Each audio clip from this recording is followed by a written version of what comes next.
All right, so hello and welcome back to the fifth part of the fourth week.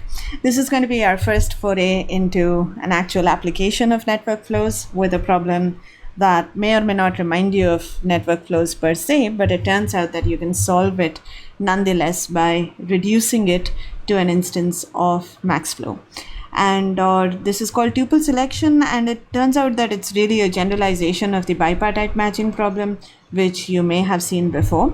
So let me get started by telling you about the problem specs. So the input is going to be a collection of sets x1 through xd, and you can think of these as representing resources, if you like, and our goal is going to be to select tuples, which is to say, well, what's a tuple? I'm going to say, for instance, let's say we have z1 through zd.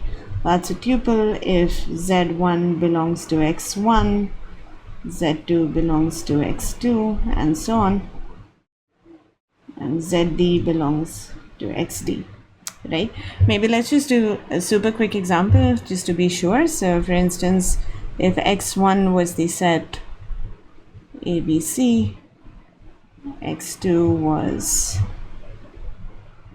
PQRS, and x3 was, say, XY.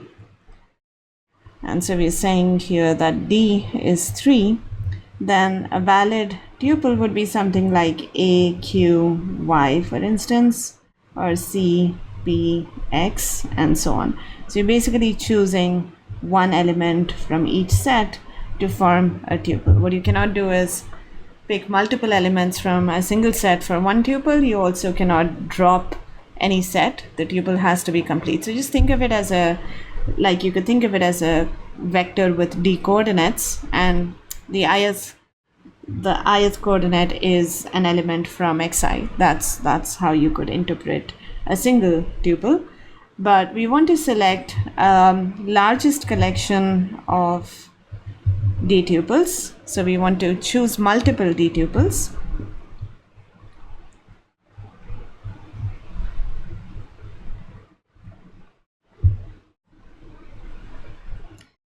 And of course, you can guess that this by itself does not make a lot of sense, because you could just pick all of them and then you cannot pick any more after that. So just as a sanity check, the number of d tuples you can form is the product of the sizes of these sets, right? And we don't want a situation where you can just throw in everything for free. That's not really an interesting problem. So of course, we want to select these tuples subject to constraints. And well, the first constraint is going to be an appearance constraint. So we want to say that if you have an element x from xi, then this element can appear at most cx times across all the chosen tuples. And we also want to say that if you have x in xi and y in xi plus 1, then these two elements together can appear in at most cxy many tuples. Okay, so these are individual appearance constraints and pairwise appearance constraints, and you can basically convince yourself that this is now an interesting problem, because it's not clear what combination of tuples will max out the size of the collection while still respecting both of these constraints. Let's just do a quick sanity check about my comment earlier that this actually generalizes bipartite matching. So can you see bipartite matching as a special case of tuple selection? Take a moment here and just think about this for a second. Well, recall that the bipartite matching problem is the following. You're given a bipartite graph with paths A and B. All the edges go across, and you're trying to find a largest collection of edges that are pairwise disjoint. That is, no two of them share an endpoint, either in A or in B. And to see that this is really tuple selection in disguise, you can imagine rephrasing bipartite matching as follows. So your x1 is going to be A, and x2 is going to be b. D is just 2. You have 2 sets. So that's all that we care about. So D is 2. And well, you can throw in basically pairwise constraint of 1 for everything that's an edge and a pairwise constraint of 0 for everything that's not an edge. This would ensure that you never choose a tuple corresponding to a pair that is not an edge in the graph to begin with. So that makes sure that the output of tuple selection is actually a bunch of edges. But these edges may or may not form a matching. So to impose the constraint that they do form a matching, you can impose an individual appearance constraint of 1 on every vertex. So every vertex, if it makes an appearance across these tuples, then it shows up just once. That ensures that no vertex belongs to more than 1, 2 tuple, but that's the same as saying that no two edges share an endpoint. So I'm not writing down these details here because they're relatively easy to work out. So just make sure that you convince yourself that by setting the capacity constraints appropriately, you can actually capture the bipartite matching problem as a special case of tuple selection. So now let's move on and think about how we can solve tuple selection by reducing it to an instance of the flow problem. As a warm-up, let's quickly recall how you solve bipartite matching by reducing it to flows. So we basically take our original bipartite graph that's given to us A and B, and we basically orient all the edges from A to B. Let's imagine that the original input is an undirected graph, because as far as the bipartite matching problem is concerned, the orientations don't really play a role, but we want to reduce it to a flow network. So here it's relevant that the edges are oriented. Now we add sort of an artificial source and sink vertex, and we have the source being global to all the vertices in A, and we have edges pointing from the source to every vertex in A. And similarly, we have the target being pointed to from every vertex in B, right? So that's our flow network. We are going to assign a capacity of 1 to every edge. This ensures that you don't end up saturating edges that are, well, that have a common vertex between them. So you'll not have a valid flow will not saturate both of these edges, because the incoming flow at this vertex is just 1, and the only way to actually saturate both of these edges is to push out more flow than what's coming in, but that would be a direct violation of the conservation constraint. So that does not happen. And remember that we can stick to integral flows without loss of generality. So since all capacities are 1, basically every edge that goes across from A to B is either avoided or saturated.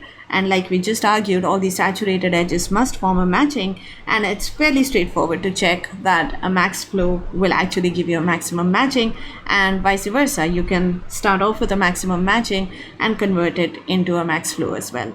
That translation is fairly transparent, so I'm not going to belabor it further, but let's think about how we can push this to the generalized D-tuple selection problem.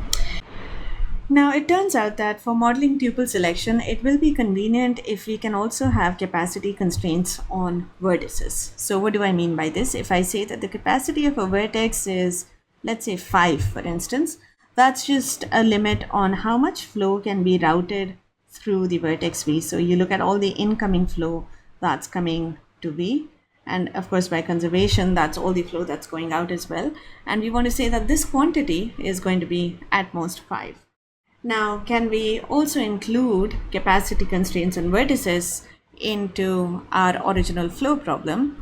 Well, notice that we don't really have to change the algorithm very much. We can simply convert the vertex capacity constraint into an edge capacity constraint and run the algorithm that we are already familiar with.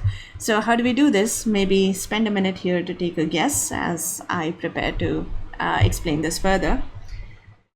So what we are going to do is replace this vertex V with 2 vertices, XV and YV. All right. And we're going to add an edge from XV to YV. And we're going to give this edge the capacity constraint that we originally wanted for the vertex. And the rest of the graph pretty much stays the same, except that everything that was incoming into V is now going to be incoming to XV, and everything that was outgoing from V is now going to be outgoing from YV. You can spend some time convincing yourself that this hack basically preserves everything, and if you can find a max flow in this modified network where these vertices have been replaced with edges in this fashion, then this can be pulled back to a max flow in the graph that we started with. But this max flow will also be one that respects the vertex capacities. So these are really two equivalent formulations, so we'll freely use vertex capacities going forward. So now let's come back to tuple selection and talk about how we can model that as a flow problem. So a natural thing to do, just like we did for bipartite matching, is to introduce a graph where you have vertices that represent all the sets. So you're going to have each of these boxes representing one of the resources. So this is x1, x2 through xd. And just as we did with bipartite matching, we are going to have complete bipartite graphs going between these boxes, and the edges are going to be oriented from left to right. So in other words, every vertex in x1 is adjacent to every vertex in x2, and the edges are pointing away from x1 and towards x2. And just like we did with bipartite matching, we are going to add an artificial source and sink vertex, or a source and a target vertex. The source points to everything in x1, and everything in xd points to the target. Okay, so that's going to be the construction of the network. Now we need to also assign capacities in a meaningful way. So remember, there were two constraints in the tuple selection problem that we want to sort of model here. So for one, we had these attendance constraints on the individual vertices. So we said that in the chosen tuples, a vertex x or an element x from xi, say, does not appear more than c of x many times. Now this is most naturally modeled as a vertex constraint. So we go to these vertices here and say that, well, we have a vertex constraint corresponding to the attendance constraint in the original tuple selection problem. But we also had the cxy constraints for, x in xi and y in xi plus 1. What was going on here? We said that, well, you cannot have xy appearing more than cxy times among the chosen tuples, and that very naturally just shows up as edge capacity in this graph. So for each of these edges, we are going to make sure that they are capped in terms of the amount of flow they can handle. They're capped at cxy. So because the pairwise constraints are between consecutive pairs of sets in the tuple selection problem, that's why those are the only edges we also have in this graph. So the edges are between x1 and x2, x2 and x3, x3 and x4, and so on. We don't have, for example, edges between x1 and x3 because we don't want a situation where you can skip x2. So the edges are meaningfully catered to really reflect tuple selection. Okay, so if somebody gives you a collection of d tuples that satisfies both the single and pairwise attendance constraints, as I've been calling them for a while now, you can actually translate that into a flow. And the way you do that is by taking all the tuples in your collection and sending unit path flows through each of those tuples, right? So for instance, if I know that the first tuple has chosen these highlighted vertices from the xi's, then what I would do is push a unit flow starting from S and going all the way to T, and we let these flows accumulate. So our final flow is just going to be a combination of all of these individual flows, one corresponding to each tuple. And therefore notice that the value of the combined flow is going to be equal to the number of tuples in the solution. The fact that this is a valid flow, that it satisfies conservation constraints, is clear because it's a union of path flows, so that's not a problem. It respects the capacity constraints simply because it also respects the attendance constraints in the original d-tuple selection problem, and our capacity constraints here were set up to exactly mirror those constraints. So you can verify easily for yourself that if you have a solution to the d-tuple selection problem and that solution has k tuples in it, then you can also construct a flow here which has a value of k. But now it turns out that the other way around is also true. If in this network you have a flow which has a value of k, then you can decompose it into k paths from S to T. But notice that the way our graph is constructed, every such path has to basically stop by at each of the xi's. So the paths very naturally correspond to tuples. So if you have a flow of k units from S to T, you also have a natural selection of k tuples. And you have to ask yourself, well, do these tuples satisfy both the attendance constraints? And suppose not. Well, if it didn't satisfy one of those constraints, then you can map that violation back to the flow, and you will see that the flow wasn't feasible. So we are really looking at a feasible max flow, and you will get a contradiction. So really this construction of this flow network exactly mimics the D-tuple problem. And if you get a max flow here with k units, then you can pull out from it a collection of k tuples which satisfy all the capacity constraints in the D-tuple selection problem. So I hope that that added up and that made sense and was a natural generalization from what you've already seen from maximum matching. Now you might complain that these xi's are a little bit bland and it's not clear what they stand for or why this problem is even useful. So next up, we are going to be talking about an exam scheduling problem, which may be a lot more relatable. It's really a sort of D-tuple problem in disguise with some additional constraints, but because it's going to be set in the real world, hopefully it's going to be a little bit more of a better example to illustrate how we can use flows for problem solving. But I think this sort of sets the stage and pushes maximum matching a little bit further, maximum matching for bipartite graphs, that is. So I thought this would be a good place to start. Next time, we'll talk about exam scheduling.